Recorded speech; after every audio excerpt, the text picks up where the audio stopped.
Ron was here and he kept speaking about, if I can pronounce it right, Enosh.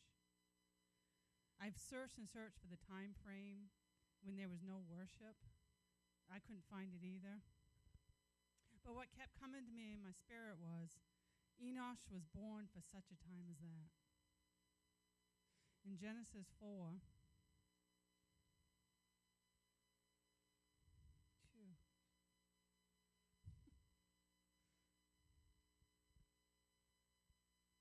I'm going to read the whole chapter. Now Adam slept with his wife Eve, and she became pregnant. When the time came, she gave birth to Cain, and she said, with the Lord's help, I have brought forth a man. Later she gave birth to a second son and named him Abel. When they grew up, Abel became a shepherd, while Cain was a farmer. At harvest time, Cain brought to the Lord a gift of his farm produce, which Abel brought several choice lambs from the best of his flock. The Lord accepted Abel and his offering, but he did not accept Cain and his offering. This made Cain very angry and dejected. Why are you so angry? The Lord asked him. Why do you look so dejected? You'll be accepted if you respond in the right way. But if you refuse to respond correctly, then watch out. Sin is waiting to attack and destroy you, and you must subdue it. Later, Cain suggested to his brother Abel, let's go out into the fields. And while they were there, Cain attacked and killed his brother.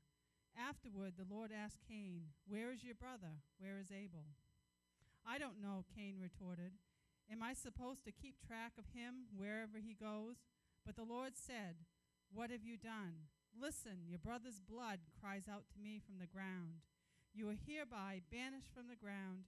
You are defiled with your brother's blood.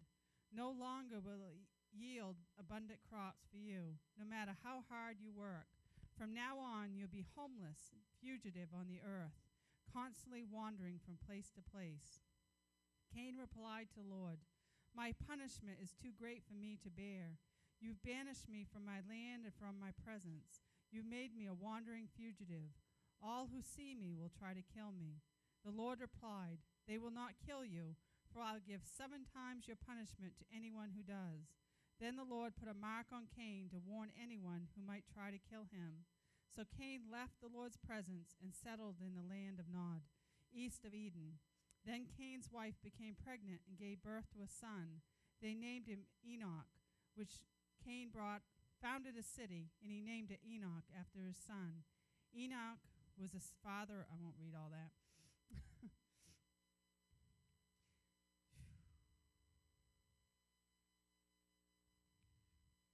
In verse 21, it says his brother's name was Jubal, the first musician, the inventor of the harp and the flute. Some of these names. Zillah was born Tubal-Cain. He was the first to work with metal, forging instruments of bronze and iron. Tubal-Cain had a sister named Naamah.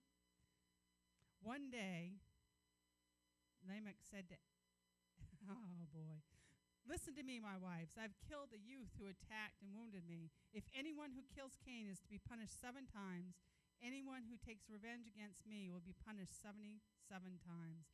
Adam slept with his wife again, and she gave birth to another son. She named him Seth. For she said, God has granted me another son in place of Abel, the one Cain killed. When Seth grew up, he had a son and named him Enosh. It was during this lifetime that people first began to worship the Lord. Worship was restored during Enosh's lifetime. So he was born for such a time as that.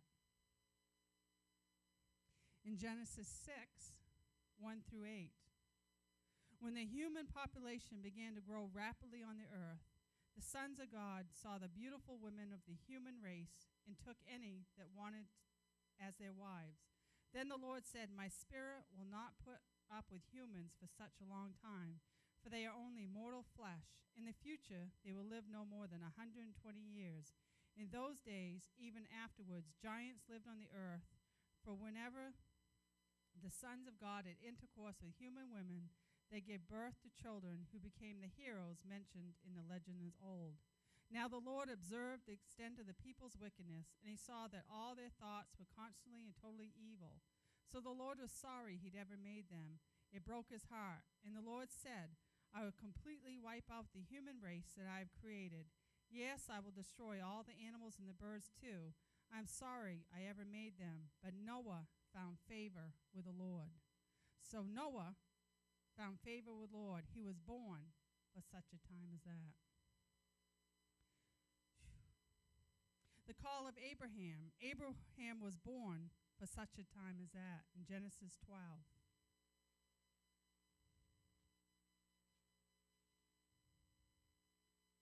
The call of Abraham. The Lord told Abram, leave your country, your relatives, and your father's house, and go to the land that I will show you. I will cause you to become the father of a great nation. I will bless you and make you famous, and I'll make you a blessing to others. I will bless those who bless you and curse those who curse you.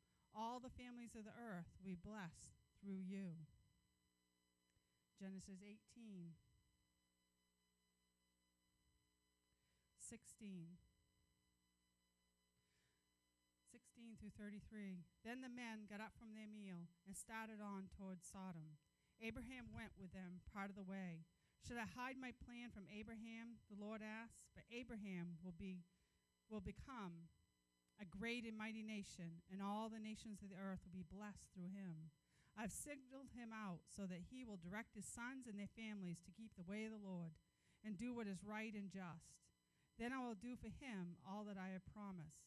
So the Lord told Abraham, I've heard that the people of Sodom and Gomorrah are extremely evil, and that everything they do is wicked. I'm going down to see whether or not these reports are true. Then I will know. The two other men went on toward Sodom, but the Lord remained with Abraham for a while. Abraham approached him and said, will you destroy both innocent and guilty alike? Suppose you find 50 innocent people there within the city.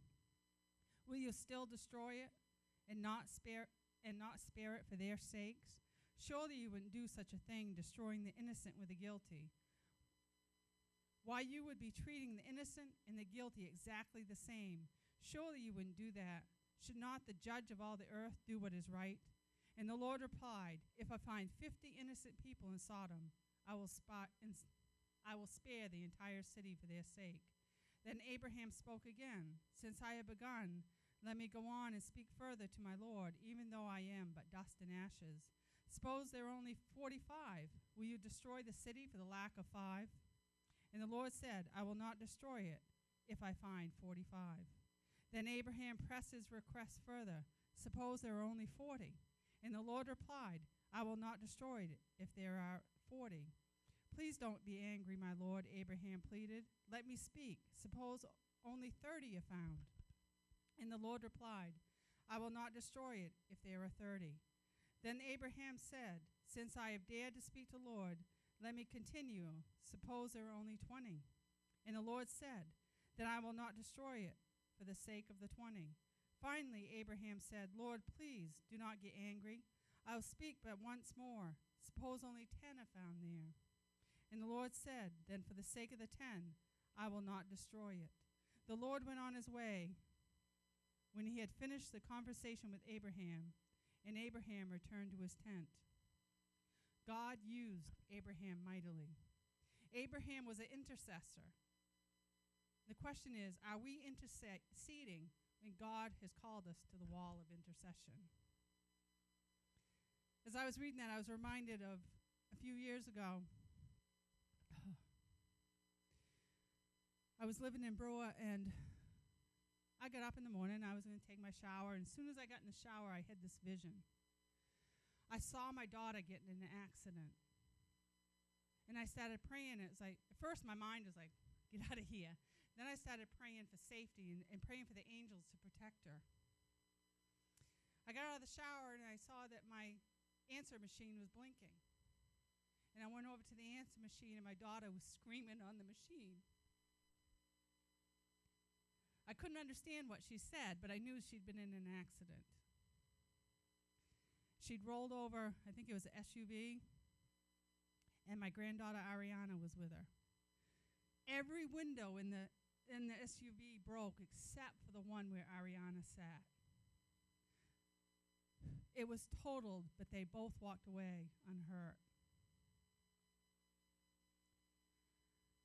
Years ago, well, maybe it was about 10 years ago, but anyway, I got in bed. I put my head on the pillow, and I hadn't been thinking anything, but as soon as I hit my head on the pillow, I saw a casket, and I saw my son in the casket. So at first, I tried to push it away, and I said, "No, Lord." And I started praying the angels to protect Thomas. And then I went to sleep. And probably an hour later, the phone rang. And it was my ex-husband. God rest his soul.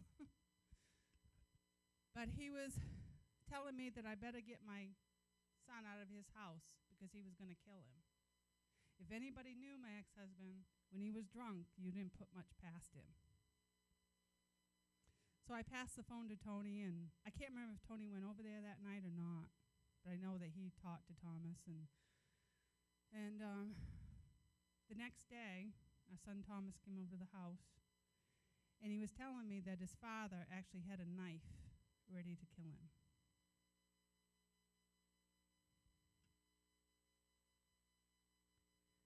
When my son Ben was in Iraq, I used to pray Psalm 91 over Ben. Not every day, but when I felt to pray it, I'd pray it over him and his troops. Then, it was a Tuesday morning, I got a phone call. I was getting ready to go to prayer group at Abundant Life. And my friend Tina called me up, and she says, "Have you been watching the news?" And I said, "No, I haven't." She says, "Well, you better turn it on." And I turned it on, and it was the bombing in Mosul of the tent with the 133rd. So I went to prayer group, not knowing.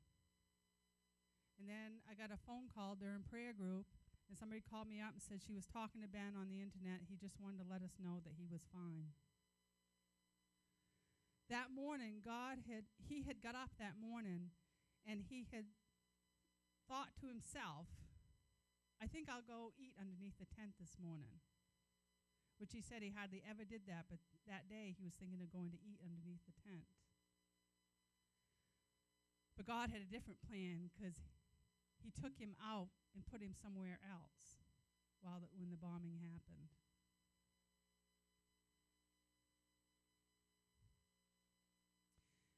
This is probably about 20 years ago. I heard that one of my friends from school had passed away. And in school, I shouldn't say friend, because in school I didn't particularly care for her. But I didn't really know her. I just heard things about her.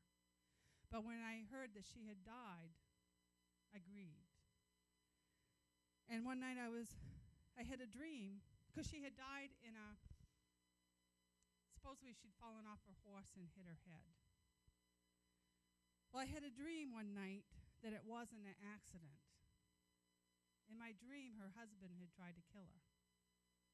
So I started praying, and I don't know the time frame. I don't know if it was a week or whatever, but it was in the paper that they thought that it wasn't an accident. I don't know whatever come of that, because I haven't heard any more, but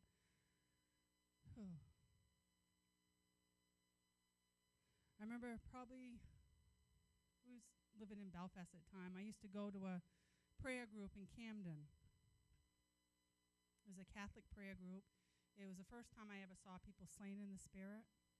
First time I ever heard visions and dreams, and people sharing prophetically. My first experience of it was in a Catholic church. I don't know how long we've been going there, but we always we'd go into the sanctuary part, I guess it was, and we'd sit down and pray, and people would share their visions or whatever. Well, I had a vision one night. And what I saw was Jesus, and I saw this huge rainbow over him, and I saw these little kids running to Jesus crying.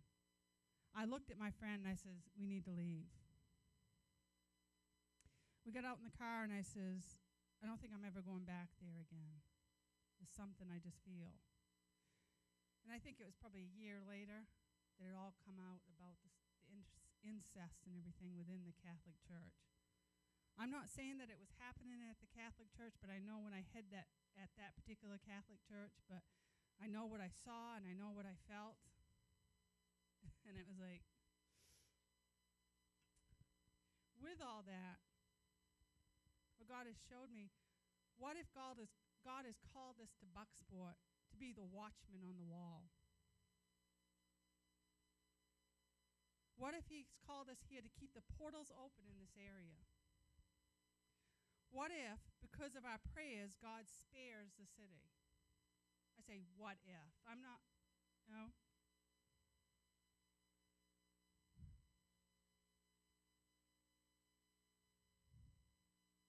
We was born for this time. Just like Enosh was born for that time when worship was restored in the city. Genesis 19. Oh, I think, did I already read that? But it talks about Sodom and Gomorrah being destroyed. I'm not going to read all of it. I'll go down to 21. All right, the angel said, I will grant your request. I will not destroy that little village, but hurry. I can do nothing until they are there. From that time on, that village was known as Zoar. The sun was rising as Lot reached the village. Then the Lord rained down fire and burning sulfur from the heavens on Sodom and Gomorrah. He utterly destroyed them along with the other cities and villages of the plain, eliminating all life, people, plants, and animals alike. But Lot's wife looked back as she was following along behind him, and she became a pillar of salt. The next morning, Abraham was up early and hurried out to the place where he had stood in the Lord's presence. He looked out across the plains to Sodom and Gomorrah and saw columns of smoke and fumes as from a furnace rising from the cities there. But God had listened to Adam's request and kept Lot safe, removing him from the disaster that engulfed the cities on the plains. In verse 8, it had talked about Lot was, let me see if I can find it. Look, maybe that's not it. Sorry. I have here, verse 8, Lot was a righteous man. He was born for such a time as that. In 2 Peter, maybe this is where I got it from.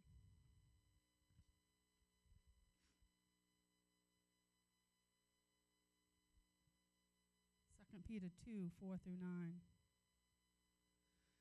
But God did not spare even the angels when they sinned. He threw them into hell, in gloomy caves and darkness until the judgment day. And God did not spare the ancient world except for Noah and his family of 7. Noah warned the world of God's righteous judgment. Then God destroyed the whole world of ungodly people with a vast flood. Later he turned the cities of Sodom and Gomorrah into heaps of ashes and swept them off the face of the earth.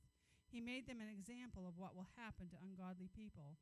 But at the same time, God rescued Lot out of Sodom because he was a good man who was sick of all the immorality and wickedness around him. Yes, he was a righteous man who was distressed from the wickedness he saw and heard day after day. So you see, the Lord knows how to rescue godly people from their trials, even while punishing the wicked right up until the day of judgment. In Genesis 22, it talks about the testing of Abraham. God provided when he obeyed. God may be looking to see if we will just obey when everything around us looks like things won't end. He's looking for that obedience. Will we still be found obeying when things are hard? I remember one thing that Pastor Ron was saying was, reasoning always leads to disobedience if we try to reason it out in our mind. Because when you try to figure it out in your minds, you end up disobeying. I know I have. We have to be willing to be able to go forward. Jonah is a good example of someone who reasoned away into disobedience.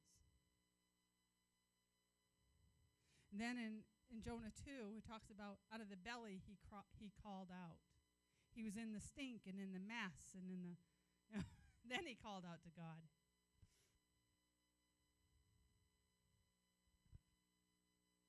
Have you ever felt like you're in the belly of a fish?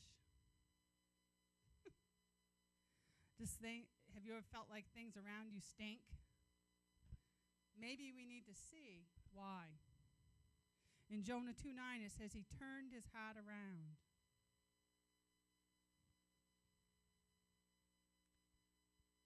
Second Chronicles 7:14-16. Then if my people who are called by name will humble themselves and pray, seek my face and turn from their wicked ways, I will hear from heaven, and I will forgive their sins and heal their land.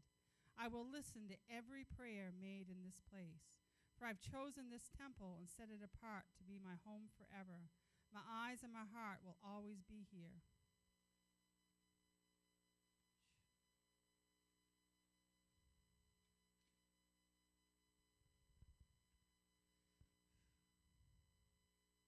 We're each born for such a time that you're in. God have foreordained you to be in the time you're in.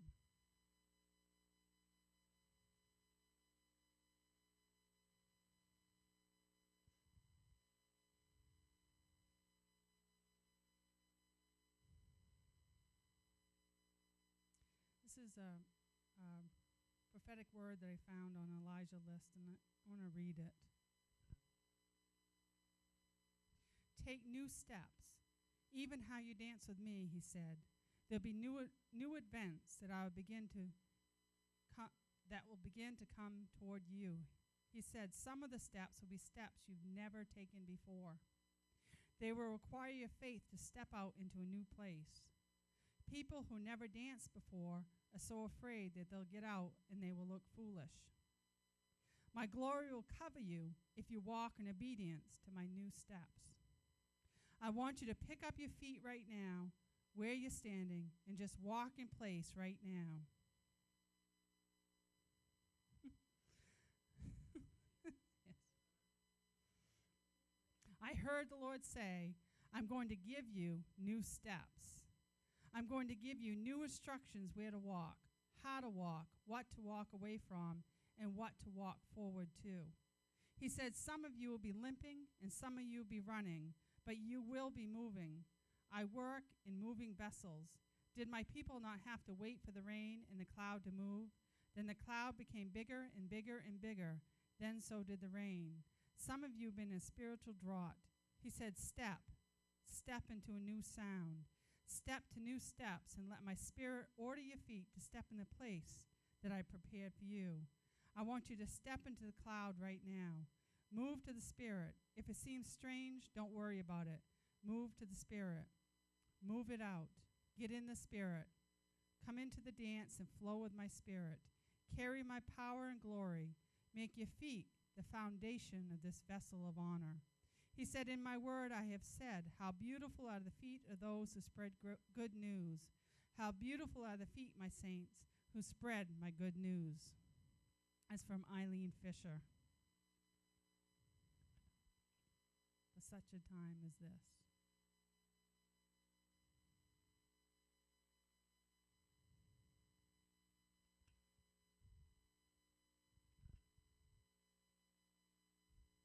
Sometimes I feel like I'm crashing because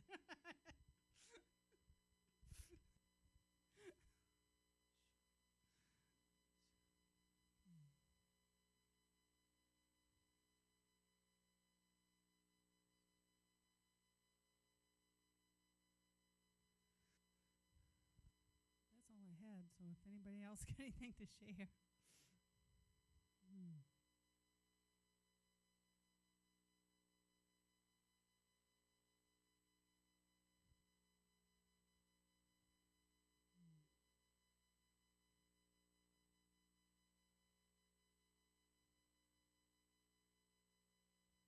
Just keep being faithful. Persevere.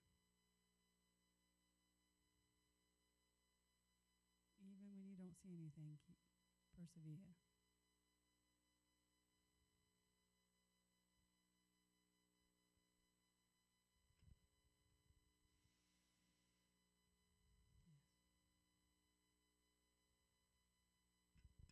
I take it nobody else is getting anything.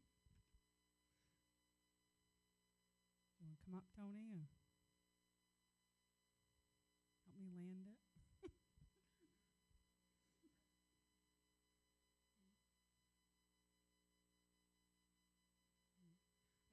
I searched and searched on Enosh, and I couldn't find anything in the time frame. But what just kept coming to me, he was born for that time. He was born for that time, for such a time as that, to see the worship restored. It really doesn't really matter the time frame, because he was born for that time.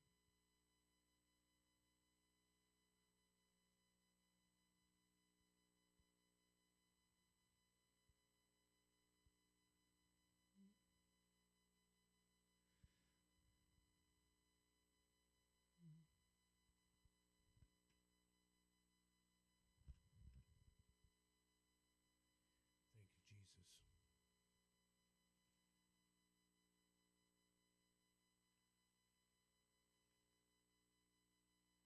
Lord, thank you for your truth today. Lord, we just humble ourselves before you, Lord.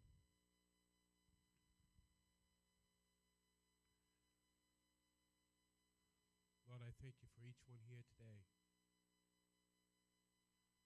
Lord, I ask that you will give them strength to face tomorrow and the months that are coming down the road. Give them clear direction for what you want for their lives. Show them, Lord, by your Spirit.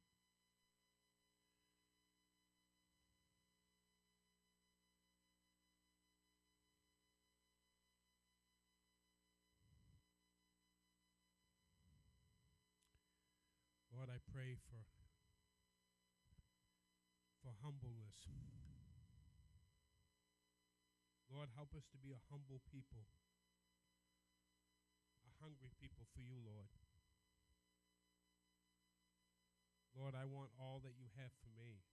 I want all that you have for this church. Lord, show me the direction where you want me to go and what you want me to do.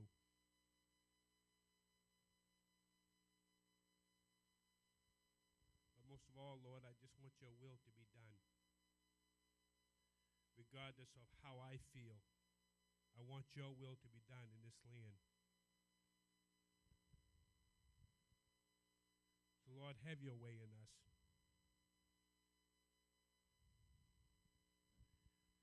Lord, I pray for each one here today, and as they leave here today, Lord, I pray for safe travel, and Lord, I pray for their families and their loved ones today, Lord. Lord, give them a strength to do what they got to do and to go where they got to go, to take care of things that they're dealing with.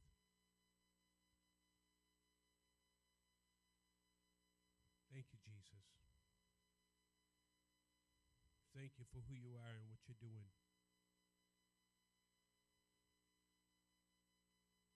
Lord, we just love you. We give you all the praise and we give you all the glory.